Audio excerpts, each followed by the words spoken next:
Magandang araw. Ako po si Dr. Ken Catralacdal, isang obstetrician and gynecologist na magpapaliwanag tungkol sa menopause at ang ilang mga payo tungkol dito.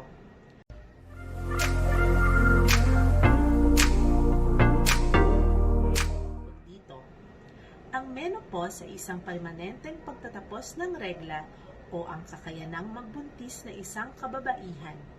Masasabing menopause na ang isang babae kapag 12 buwan na ang nakakalipas mula sa huling araw ng kanyang regla.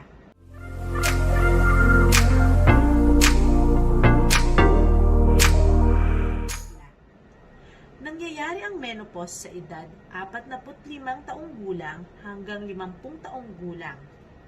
Isang natural na proseso ang menopause at ito ay hindi isang sakit.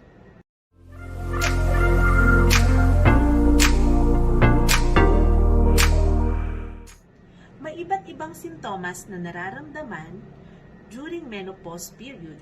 Kabilang na dito ang pisikal at emosyonal na estado. Narito ang mga senyales at sintomas na maaaring maramdaman kung nalalapit na ang menopause.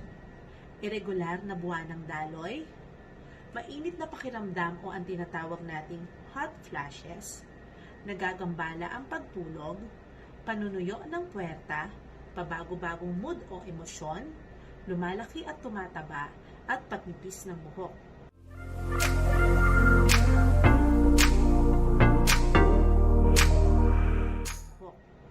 Kapag nakaranas na ng menopause, narito ang mga sumusunod na payo. Kumain ng wasdo at sapat at iwasang kumain ng matataba at matatamis. Ugaliing uminom ng vitamin D o calcium supplement. Magkaroon ng maayos na pagtulog at iwasan ang pag-inom ng kape lalo na sa gabi. Mag-ehersisyo araw-araw nang sa gayon mabawasan ang timbang at stress ng isang kababaihan. At kung meron mang panunuyo sa puwerta, maaaring gumamit ng lubricating jelly. At kinakailangan din mag-practice mag-relax. At ang huli, laging tandaan na ang pagdurugo after menopause ay hindi isang normal na proseso.